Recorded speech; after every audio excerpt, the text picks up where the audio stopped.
హెచ్చరిక, దైవజనుని హెచ్చరిక. హల్లెలూయా. మరొక మధ్యాహ్నం మరొక హెచ్చరికతో మీ దగ్గరకు వస్తున్నాను. సమాధానపరచువారు ధన్యులు. మరి ఎవరితో మీరు సమాధానపడ్డారు? మీ విరోధులతో సమాధానపడ్డారా? అన్నిటికంటే ముఖ్యంగా దేవునితో సమాధానపడ్డారా? ఒకసారి మనం పరీక్షించుకుందాం. చిన్న ప్రార్థన. పరిశుద్ధుడా, మా హృదయాలలో కక్షలు, ద్వేషాలు, భేదాలు లేకుండానట్లుగా నీ ప్రేమతో నింపబడుటకు, మా బాధ్యతలు మేము నెరవేర్చుటకు, సమాధానపరచు వారిగా ఉండుటకు సహాయము చేయమని క్రీస్తు నామములో అడుగుచున్నాము తండ్రి. ఆమేన్. దేవునికి స్తోత్రం. ఈ ఇంట్లో నుండి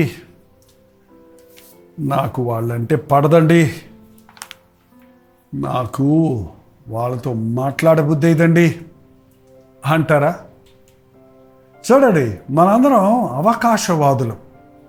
మనకెవరైనా ఒక మనిషితో ఏదన్నా సహాయం కావాలంటే వెంట పడతాం. మన పని అయిపోతే వాళ్ళ మొహం చూడకుండా ఉంటాం. ఇది న్యాయమా? ఒక వ్యక్తి దగ్గర నుంచి నాకు ఏం లాభం వస్తుందా అని ఆలోచించడమే కానీ వారికి నేను ఏం చేయగలనా అనే ఆలోచన మీకు రాదా? అలాగైతే క్రీస్తు మనసు మనకు లేదు. సేవకుడు కూడా, క్షమించండి, సేవకులు పక్షపాత బుద్ధి కలిగి ఉండటం, మనిషి దగ్గర నుంచి ఏం కానుకలు వస్తావా, ఏం మెప్పులు వస్తావా, ఏం లాభం వస్తుందా అని కొందరికి ప్రాముఖ్యత ఇవ్వటం అనేది ఎంత మాత్రం సరికాదండి. మీ కానుక పంపించిన వాళ్ళకి ఎక్కువ ప్రార్థన, కానుక పంపిన వాళ్ళకి తక్కువ ప్రార్థన చేస్తాడనుకున్నాడా ఒక నిజమైన దైవజనుడు? ప్రార్థనకు కానుకకు ముడిపెట్టకండి. ప్రార్థన చేయవలసిన బాధ్యత కాపరి మీద ఉంది. కానుక దేవునికి కృతజ్ఞతతో చెల్లించవలసింది మీ ఇష్టం. కానీ ఇశ్రాయేలీల కాపరులను చూసి ప్రభు రోధిస్తూ ఉన్నాడండి.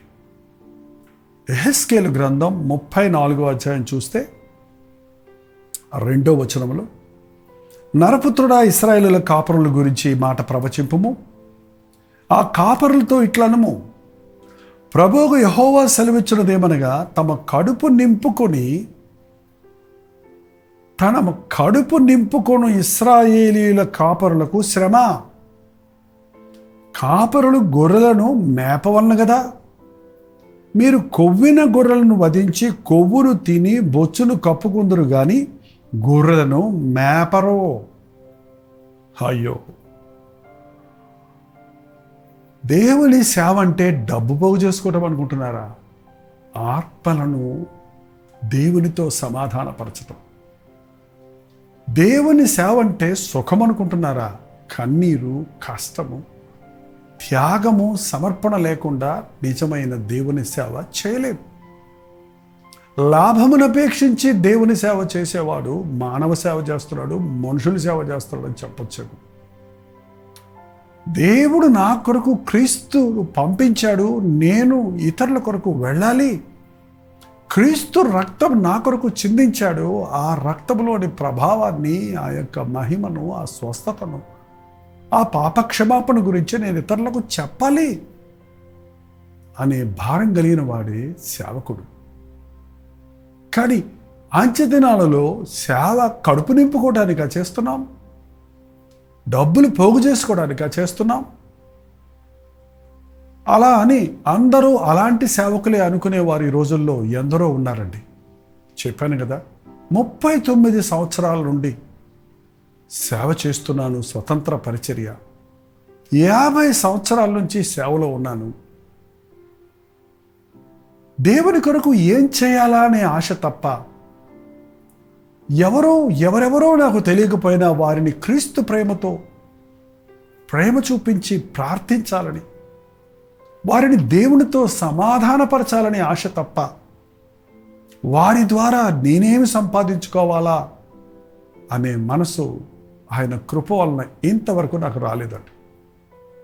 ఇంత ఇంతవరకు ఈ 50 సంవత్సరాల నుంచి ఒక అద్దెంట్లోనే ఉంటూ నా కొరకు అంటూ నేనేది సంపాదించుకోకుండా, నా బిడ్డల కొరకు నేనేమీ సమకూర్చకుండా క్రీస్తును పట్టుకొని క్రీస్తును నా బిడ్డలకిస్తే ఆత్మలను రక్షిస్తున్నప్పుడు, ఆధ్యాత్మికంగా దీవించబడుతున్నప్పుడు అన్ని విషయాల దేవుడు వర్ధిల్లింపజేస్తున్నాడు.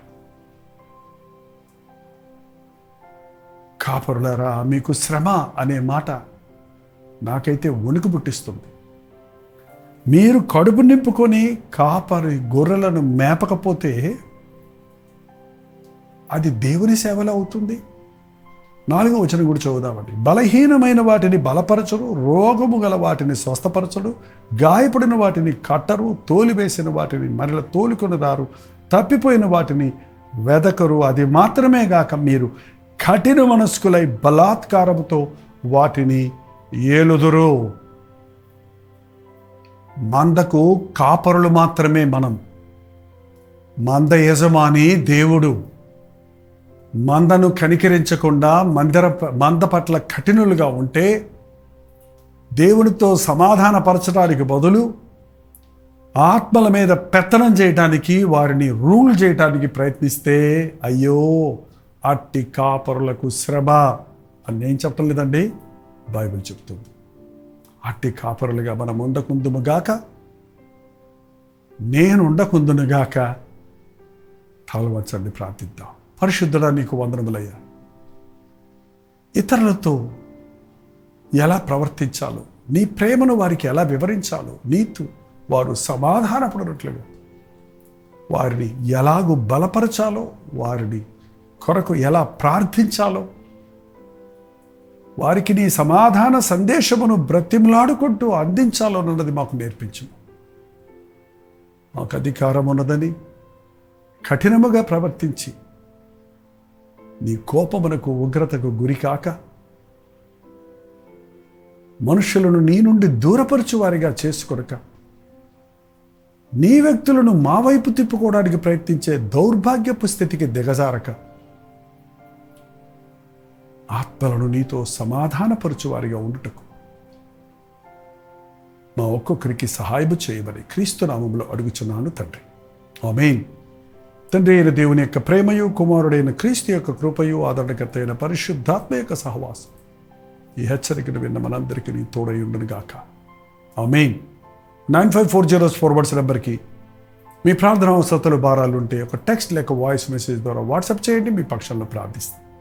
ప్రోచితమైతే ఈరోజు రాత్రి 9 గంటలకు లైవ్లో, జూమ్లో ఒక ప్రత్యేకమైన కార్యక్రమంగా మనం కలుసుకోబోతున్నాం. Please don't miss it. అంతవరకు దేవుని మహాకృప మీకు తోడైనను గాక.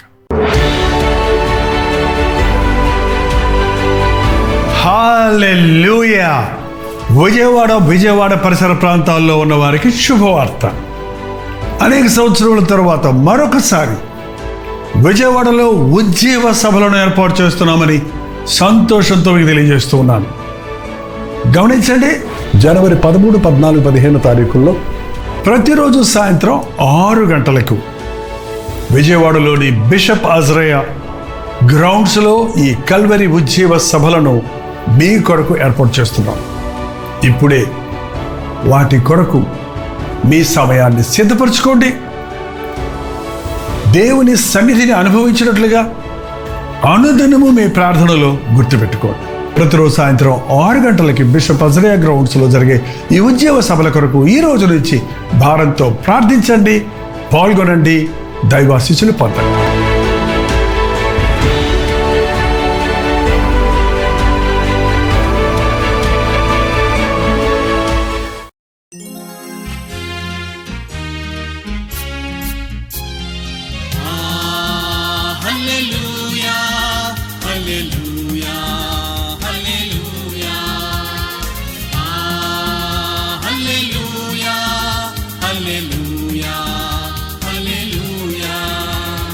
కలువరి ప్రేమే మధురం, కలువరి ప్రేమే మధురం, కలువరి ప్రేమే మధురం, కలువరి ప్రేమే మధురం. హల్లెలూయా, హల్లెలూయా, హల్లెలూయా.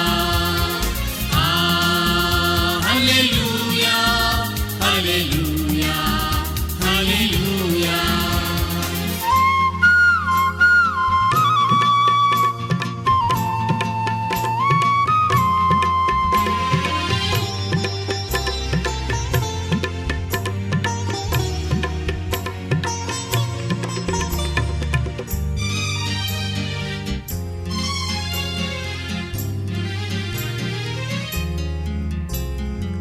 సిలువపైన విలువ త్యాగం చేసినావుగా,